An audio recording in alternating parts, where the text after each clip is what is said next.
Louis and Edwina Mountbatten. He was a distant royal relative. This was a young man in a hurry and going places. She, a wealthy socialite. Everybody in society had their eyes on Edwina. Together, they became one of the most influential couples of the 20th century. They were really looked upon more or less as the senior members of the royal family.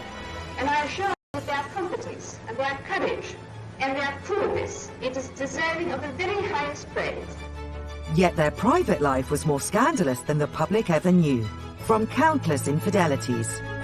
They had an open relationship, the Mountbattens. It was well known. They said that they were always in and out of different people's beds, and I think that's probably true. To the breaking of taboos. But she did quite fancy black and Asian men. That was considered rather outrageous. Yet their union stood the test of time. It proved to be an outrageous marriage.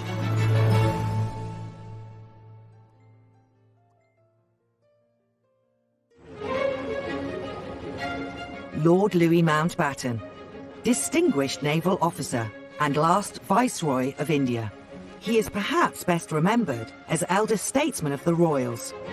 He was uncle to Prince Philip, and he enjoyed an even closer bond with his great-nephew Prince Charles.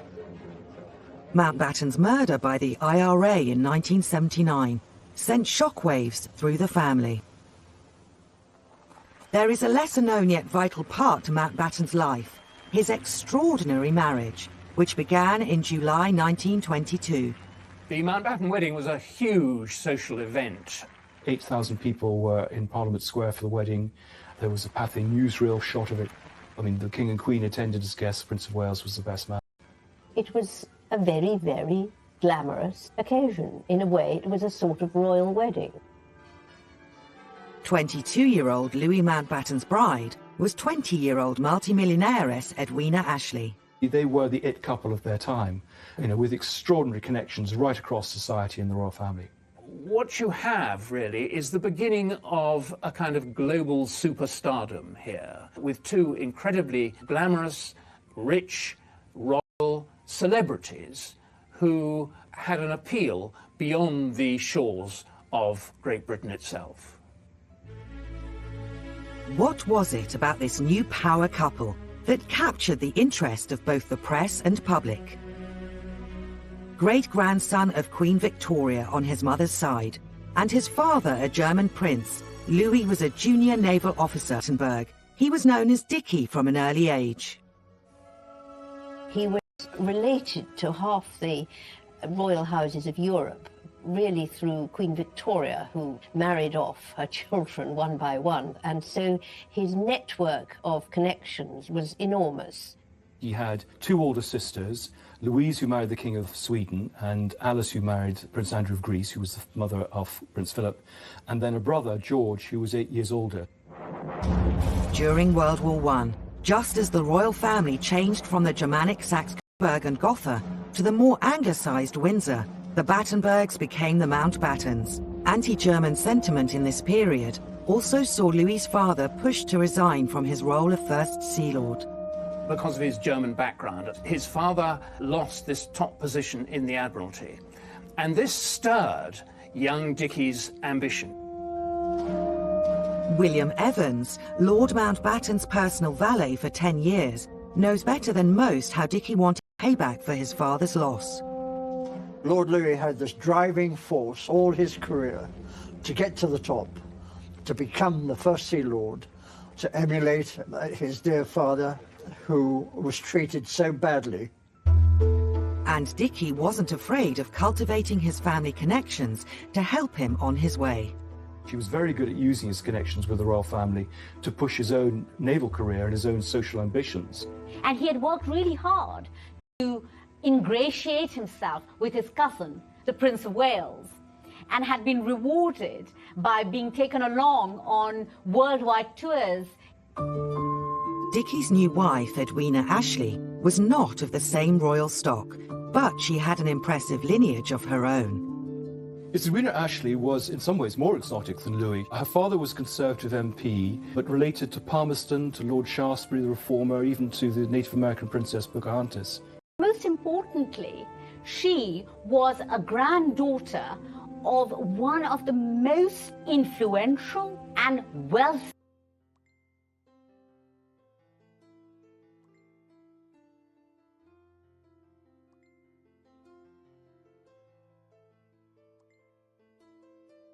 German financiers in Europe. Ernest Cassel was one of the richest men in the world. He'd been the banker to Edward VII. In fact, Edward was named after Edward and was his godchild.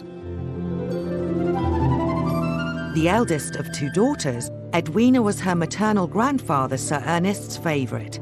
Despite being set to inherit millions, this never made up for the pain of losing her mother at the age of 9. She never wanted for...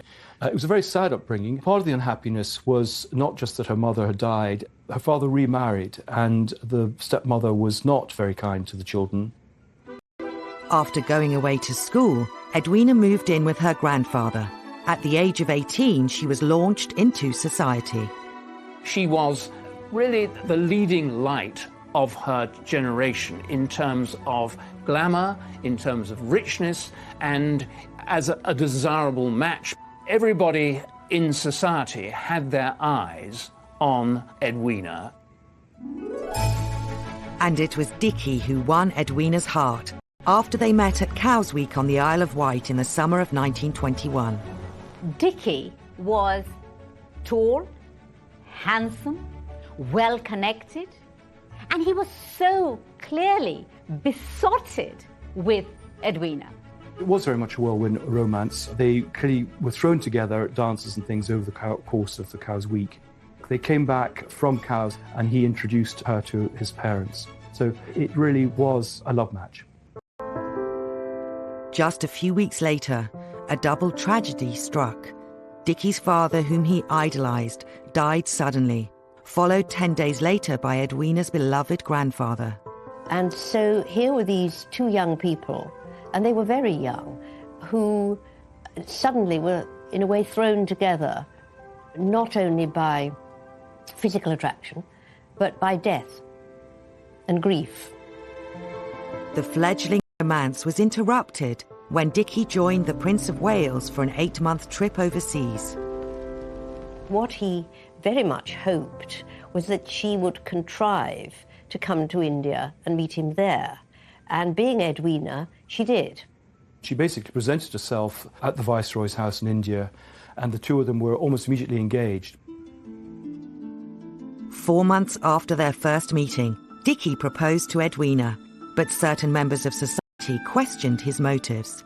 When her grandfather died in 1921, Edwina became one of the richest heiresses in the world. Dickie, he wasn't, of course, very rich, not at all. He had the blood, but he didn't have the money. There's certainly been suggestions at the time and since that he was a gold digger out to get a fortune. But I think certainly from the letters that Dickie wrote to his mother and what he said to everyone, he was desperately in love with her, much more, I think, than she was with him. Edwina gained quite a lot from the marriage. First of all, she had access to these millions of pounds left to her by her grandfather, which otherwise she would have had to wait to the age of 28 to get. She had a husband and a domesticity that she'd lacked. I mean, her marriage to Dickie gained her an absolutely incontestable place in high society. After the wedding, life for this newlywed high society couple continued as it had started. They embarked on a honeymoon tour through Europe and America, lasting 4 months. The media just couldn't get enough of this British power couple. That people wanted to meet them. They wanted to meet the richest heiress in the world and someone who's part of the royal family. They met the President, Warren Harding. They met Babe Ruth, the baseball player. Eventually they ended up at the home of Douglas Fairbanks and Mary Pickford. And there they made a film with Charlie Chaplin. The Mountbattens had been introduced to Chaplin by a mutual friend, the Duke of Sutherland. The film was Chaplin's wedding present to the couple and was a case of art imitating life. Dickie was cast as the lover of Edwina's character, a wealthy woman abducted by a robber. Charlie Chaplin plays the hero who comes to her rescue. Whilst Nice and Friendly was never released in cinemas, this and newsreels of their wedding were among Dickie's favourite films. He did this remarkable thing of translating English royalty into international celebrity. They became, on their honeymoon, very, very high-profile figures. They became adept at dealing with reporters. The grand honeymoon also highlighted the differences between the couple. He had to plan everything. She was spontaneous. She was looking to break away from the restrictions that she'd had. They began to know each other's faults as well as strengths, and to find them not always compatible. After the honeymoon, inevitably, anticlimax. He went home and back to his naval career, and some people said that the Navy was his first love, and there's a lot of evidence for that. He was very much focused on the Navy, and there really was nothing much for poor Edwina to do. She feels very quickly very abandoned and bored and restless. She has all the connections and all the money, but she doesn't know what to do with her time. Now at a loose end, Edwina's behaviour was about to place both the couple's marriage and status in jeopardy. She was now getting the attention in some ways that she hadn't had as a child, and she relished it, and very soon she was beginning to have affairs.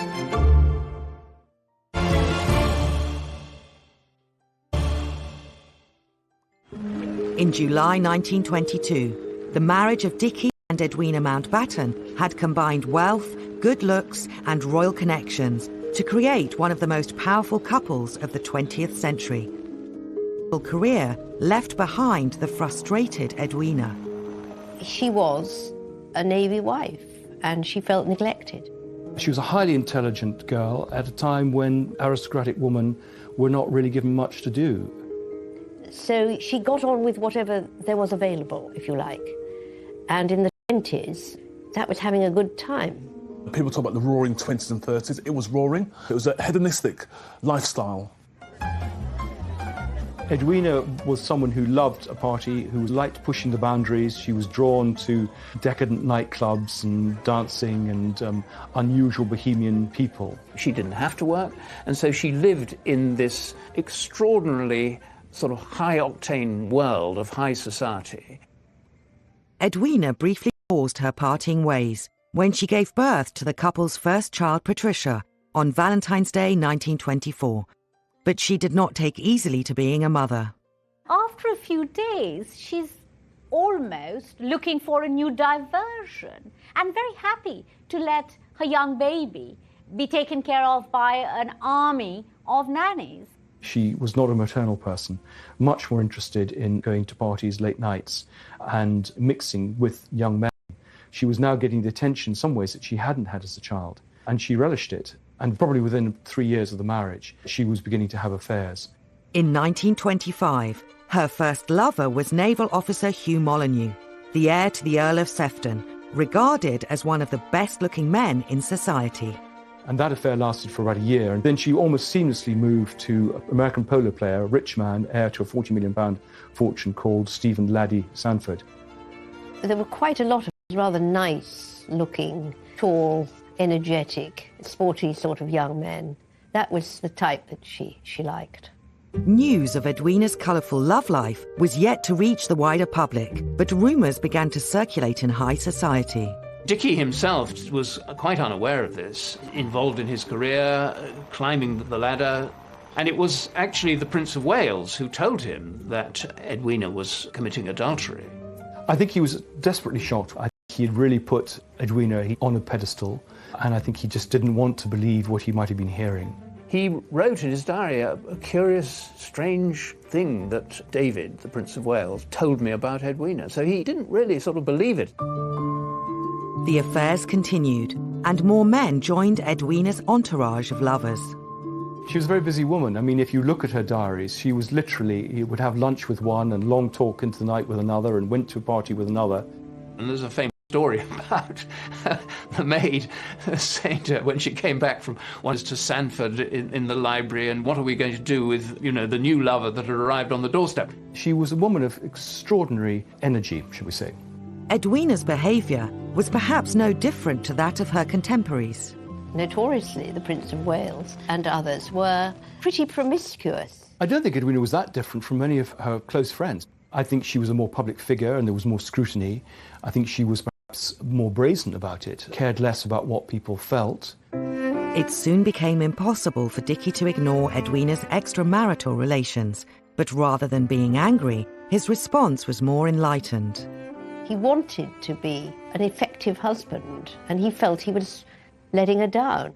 He certainly writes to her feeling that he's inadequate as a husband and as a lover and as a man. I think they soon realized that they were not sexually that well matched. I think he was not a particularly efficient lover. She expected more, and she got more from other men. Yeah, I think he'd been to a brothel to lose his virginity, but he'd had no real experience of women except in this rather romantic, airy-fairy way. He was very gallant, I think, at some level, in accepting the fact that he couldn't fulfill his wife's sexual appetites, and therefore tried to use that as an excuse to humour her extramarital affairs. Lord Louis was madly in love with her, so he put up with a lot. Some of Edwina's affairs were more difficult for Dickie to accept than others. I think the most important of the pre-war lovers were Laddie Sanford, and with whom she did discuss divorcing Dickie. That was not a relationship that Dickie liked at all. And Laddie Sanford did very much want Edwina to leave Dickie, and there was quite a sort of toing and froing and tug of war. Realising how much her relationship with Laddie had hurt her husband, Edwina had a prick of conscience. She wrote to Louis saying, "I feel I have been such a beast. I feel terribly about it all." That was when she chose Dickie. There was a reunion at one point between Dickie and Edwina, rather a successful reunion, and she then found she was pregnant. A second daughter, Pamela, was born on the 19th of April 1929, and the marriage was saved. Aware of the influence their union brought, it seems they wanted to avoid divorce at all costs. The couple certainly talked about divorce when Dickie realised about the affairs. But they loved each other, they had children together. I think Dickie realised that her wealth gave him independence and access that he wouldn't have had otherwise. She enjoyed the access that his connections brought. It was the fear, and there was an element of his providing her with stability. Yet Dickie soon reached his limit. By the late 1920s, Edwina's affairs led her to be named as a co-respondent in several divorce cases. And of course, it was only because of her money and Dickie's influence that the scandals were kept from the pages of the media. In 1931, news broke that Edwina was rumoured to be the other woman in the separation of Hollywood heavyweights Douglas Fairbanks and Mary Pickford. Stories followed that Edwina was seeking to divorce Dickie. A lot of this rumour mongering was damaging his position in society and therefore his professional career too. And I think that's what upset Dickie and upset the royal family, all this speculation about her private life. And that was the final straw for him. They had a showdown. He suggested they divorce, that he would move out. Edwina suddenly realised what she had done to a man she liked and a man she admired. Edwina persuaded Dickie to stay, but to make their marriage work, they had a radical idea. Theirs would be an open marriage. They came to an accommodation that she would be discreet, that his career and his relations with the royal family would not be affected, that they would live as a couple together, and that's exactly what they did. Dickie returned to his naval post in Malta in August 1931 and left behind what seemed to be a much improved relationship. 9 months later, Edwina's private life hit the headlines again. The People newspaper suggested she was having an affair with an unnamed man of colour. A woman having a sexual relationship with a black man was pretty shocking. In society, it was extremely rare. Her name wasn't given, but it was perfectly clear what the article was about. Rumours flowed that actor Paul Robeson was the man involved, but the more likely candidate was famous musician Leslie Hutchinson. Leslie was born in Grenada. He actually went to America just around the time of the First World War to study medicine, but actually he was more interested in music.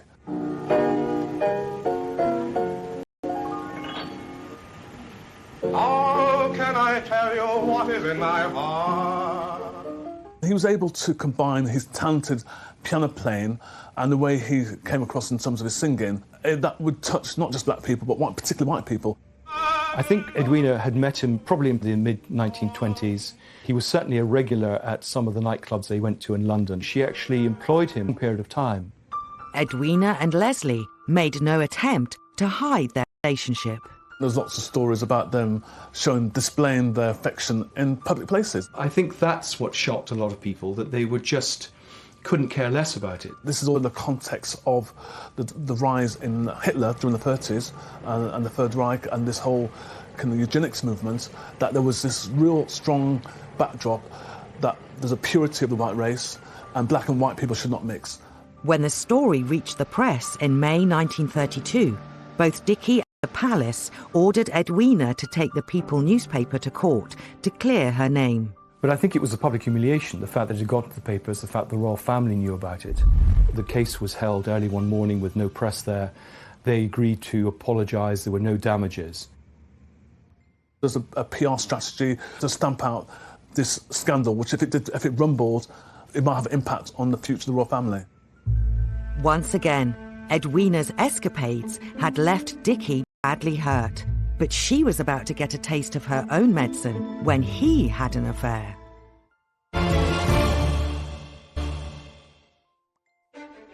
In 1932, a decade after Dickie and Edwina Mountbatten exchanged vows, their already unconventional marriage was threatened when Dickie began an affair of his own. Dickie was slightly slow to take advantage of the open marriage that they were in effect having. Edwina reckoned that she should be free to play the field, whereas he should not. So the open marriage was only open as far as she was concerned. Dickie didn't wish to break his marriage vows. Edwina, for all her faults, was sufficient for him. He was devoted to his family. He was a very busy naval officer. And so I think that was one thing that he just didn't have time for until he met Yola. Dickie meets a vivacious, beautiful French socialite, Yola Letellier, who, amazingly, finds Dickie irresistible. The affair would last all of Dickie's life and was the first rival to his affections that Edwina had ever faced. Talk about double standards. I mean, Edwina was annoyed, shocked, horrified when she realizes that Dickie is serious about another woman. She was most upset and she felt badly treated by him. She wouldn't accept that what was sauce for the goose was sauce for the gander. But Edwina had a plan. She quickly turned anger into action and, surprisingly, affection. So she makes friends with Yola. Terrific friends, and these are the spas of Europe. Dickie is really very angry because he feels that Edwina has taken his girl away from him, which to a degree she has. On one occasion, Edwina writes to Dickie, hoping that he's not jealous that they are sharing a room on one of their trips away. That is one of the very strange things about their relationship. The suggestion is Edwina and Yola had an affair themselves, but in matters of this kind, so much is gossip and speculation. Whatever the true nature of their friendship, Yola was accepted into the family. But their threesome soon became a foursome when Edwina met a man who would mean much more to her than her previous flings. Bonnie Phillips was probably the most important of the pre-war lovers. He was a 6'5" Guards officer. He was a man who was effortlessly successful, and I think he was just a very kind, intelligent man with whom she felt a very strong bond. Bonnie Phillips, Harold, was very sporting. He was easy and charming, and Dickie liked him. He liked the dear old rabbit very much. And so Edwina then began her sort of third phase, if you like, the travel phase. And she and Bunny went all over the place, really very exciting adventures. The newly built Burma Road, China, all sorts of places, and sometimes with other people, sometimes with people who didn't actually exist, whom Edwina wrote reassuringly to Dickie about, to really, in a way, save Dicky's face. She was away for almost 2 years with Bunny, travelling. These home movies reveal that Edwina enjoyed a lifestyle far beyond the reach of ordinary Britons in the 1930s, when travel was a luxury reserved for the very rich. Dicky remained friendly with many of her lovers, and it was a way of, I suppose, keeping that connection going with Edwina. The public persona was that he was this very successful naval officer. He was being supported by his wife. But of course, the private reality was that she was not there most of the time. She was elsewhere with other people. Edwina and Bunny would enjoy their affair until Bunny's engagement in 1944, an event Edwina had been dreading. To her lasting regret, Edwina actually suggested one of her best friends, Gina Werner, might be a good partner for him. In fact, she introduced him and they married at the end of the war. Edwina was absolutely devastated. Her family talk of trying to keep an eye on her to prevent her committing suicide. Dicky was immensely sympathetic and kind to Edwina. He really felt for her. He knew how hurtful this was. On the couple's marriage. World War II. In many ways, the Second World War was the making or remaking of their marital relationship. And this was directly because Edwina, at long last, appeared to find a role for herself that she enjoyed and that kept her busy. She started being in charge of various nursing and medical organizations, which transformed her life, really. At last, she had a role, she had a mission. Edwina threw herself into new roles for the St. John's Ambulance and the Red Cross. Finally, she won respect from her husband and professional equality with him. At the Red Cross garden party in St. James's Palace, tribute is paid to the self-sacrifice of Red Cross and St. John nurses and workers by Lady Louis Mountbatten. I have seen them during the worst air raids, dealing with terrible casualties, cheering and reassuring the public, coping with any emergency. And I assure you that their competence and their courage and their coolness, it is deserving of the very highest praise. Mountbatten was amazed and impressed at the transformation that he saw in Edwina during the war. No longer did he find a spoiled, bored housewife, but a professional woman who was spending every moment of her time and all her energies trying to do a professional job, just like he was. It made them a team. They were a team. They respected each other. They admired each other. In fact, Dicky at one point wrote to Edwina admiringly and said, we really do owe this to Hitler. While Edwina worked tirelessly at home, Dicky was still in pursuit of naval glory, at the helm of HMS Kelly off the coast of Crete. Dicky Mountbatten was known in the Admiralty as the master of disaster. He had a destroyer which went from one glorious defeat to another, as one naval officer put it. He was reckless, he handled his ship extremely badly. He was much frowned upon by the other chiefs of staff who thought that he was an amateur and grossly over-promoted, which he was. But he did have certain things going for him. One of those things was that he was tremendously good at human relations. So he was able to use personal charisma to promote himself. War had united the Mountbattens in their marriage, but victory for the Allied forces in Europe brought conflict to the couple once again. The end of the war brought Dicky huge accolades. I mean, every country wanted to give him awards, and he loved having decorations. But I think for Edwina, it was a step. So she was a slightly lost soul again. So it was really a rerun of what had been happening before the war. She had been separated. She'd had various lovers, including the head of CBS Records and Film, Bill Paley. And I think it was very hard for her. Edwina resumed her bed hopping, while Dicky's extramarital activities had broadened beyond YOLO. All were conducted with discretion, but rumours about the couple reached America. The FBI had opened a file for the Mountbattens during the war when he was appointed as the Supreme Allied Commander. They interviewed a woman called Lady Desise, who was a society hostess, and she revealed that the Mountbattens, she thought, were people with very low morals, and in her phrase, Mountbatten was a homosexual. The FBI was always drawing up reports on people, notorious people, and people who might be vulnerable to blackmail. And You say, well, where is the evidence? Where is the evidence? This is the entertainment of life. How do we know? How do we know? Rumour mongering was common in society, and the FBI claims were never corroborated.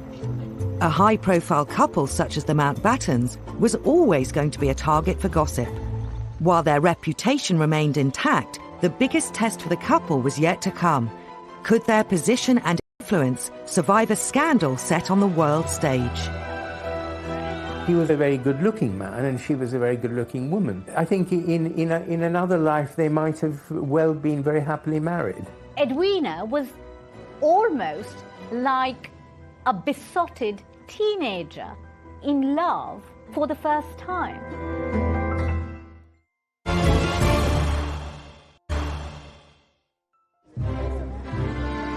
By the mid-1940s, the Mountbattens had weathered many a storm.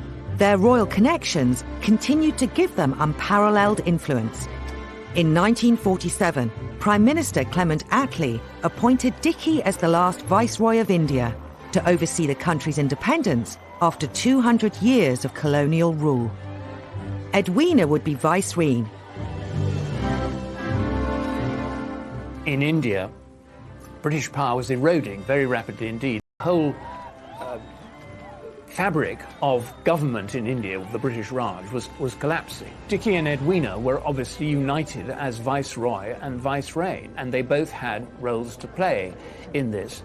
Edwina is thrilled at the prospect and the idea of overseeing the independence of a subcontinent tickles her fancy. When she arrived as Vicereine, as well as transforming to people of every sort, she began to loosen things up, if you like, in a very modern way. Edwina took to her new role with ease, but Dicky's task was formidable.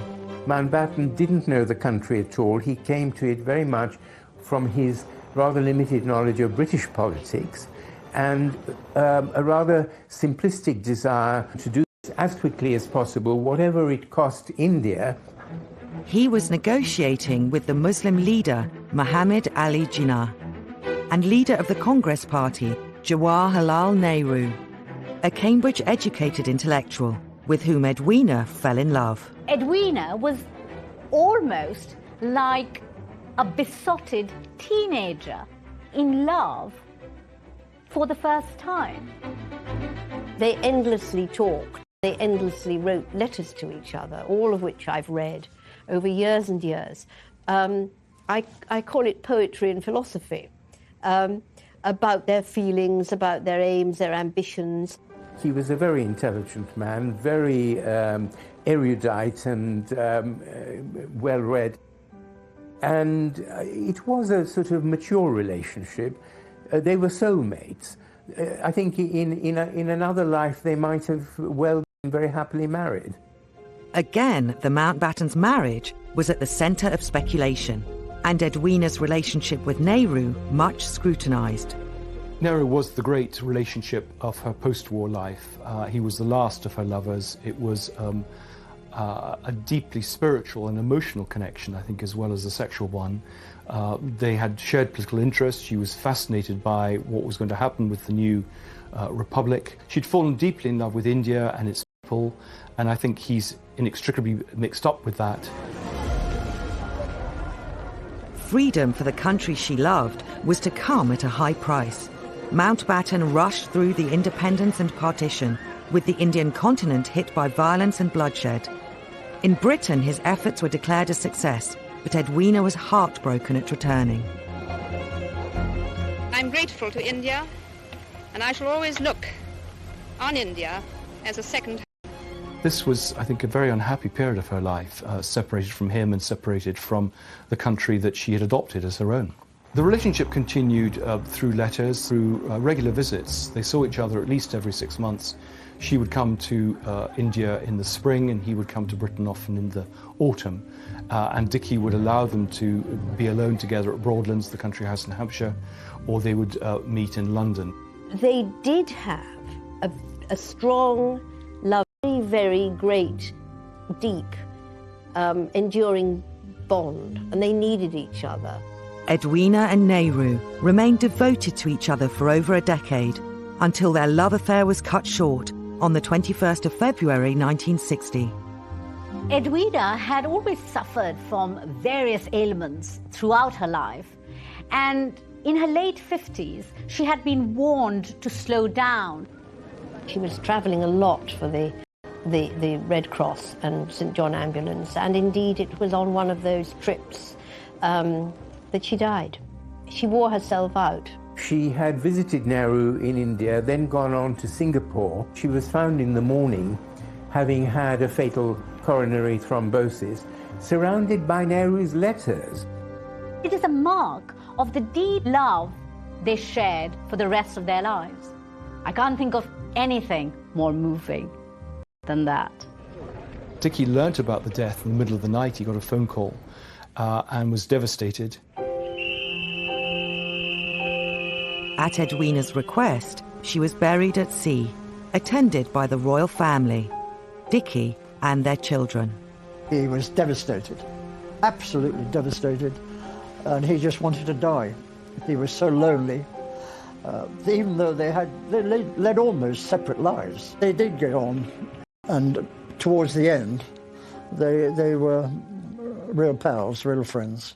He threw himself into his work. He had another 5 years in the Navy. There were a number of affairs. He had been very close to the young naval officers that he served with, who he'd entertained for the weekend. Often the wives came and stayed slightly longer than the husbands. As Lord Mountbatten's personal valet for 10 years, William Evans had an opportunity to see his lifestyle up close. He liked pretty girls. They were nearly all married, but they were very lovely. His greatest joy was to have them out for riding at Broadlands. It's the thing that he loved. He had an affair with Shirley MacLaine, and she was often at Broadlands. So there were a lot of women in his life. He certainly acted like a man much younger than his age. Alongside titillating affairs, naval business kept Dickie busy. He finally achieved his lifelong ambition of becoming First Sea Lord in 1954. Even after the death of his wife, he continued his pursuit of self-promotion, and his influence within royal circles would grow in strength. Mountbatten became Prince Charles's honorary grandfather, much adored by Prince Charles. The relationship with the Prince of Wales, and he stayed there with Lord Louis whenever possible. They were very, very close. They were more like father and son. Keen for Charles to avoid the same lack of sexual experience that had affected him, Dickie took him under his wing. Every weekend, when Prince Charles came up, there would be different girlfriends there for him to go through. Charles was so embarrassed at times because he knew he was being matched up all these different society girls, all these pretty young debutantes. Prince Charles doted on his honorary grandfather, and when Mountbatten died, Prince Charles was absolutely devastated. On the 27th of August 1979, while holidaying at his family estate in Ireland, Lord Mountbatten was assassinated while on a fishing trip by an IRA bomb. A state funeral paid tribute to his extraordinary life and career, but in death, rumour and speculation have continued to cast shadow over his achievements. There are all sorts of people exchanging gossip about Mountbatten's affairs. I think we have to wait for more of the files to be opened, the private correspondence, before we actually get at the truth of all this. Sealed by a government order, many of Dickie and Edwina's personal letters and diaries remain a mystery, but it's certain that they lived extraordinary lives with great passion. If the objective in life is to make the most of what you can do, the world and all you must do in it, well, they did, didn't they, in the end? They really did. Dickie and Edwina's marriage was miraculous. It shouldn't have worked, but somehow they both made it work. And I think therein lies the definition of a successful marriage. Edwina and Dickie's marriage was one of the oddities of the age. They stayed together despite multiple infidelities on her part and subsequently on his.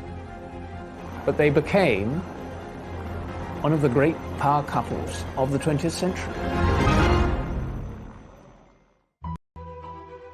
Tomorrow night at 7, brand new on 5 Select, the rise and fall of Henry VIII's right-hand man, Thomas Cromwell, in a very modern Tudor.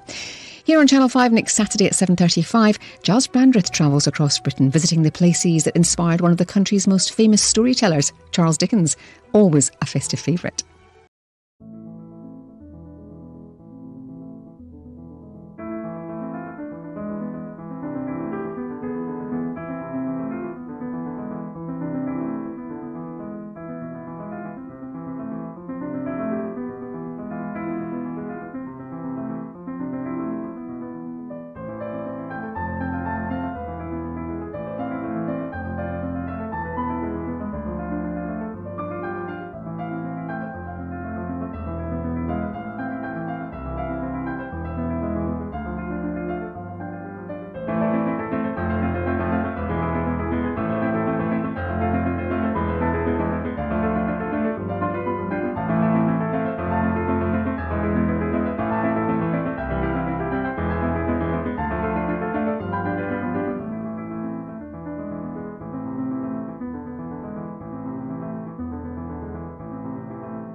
It was a very, very glamorous occasion. In a way, it was a sort of royal wedding.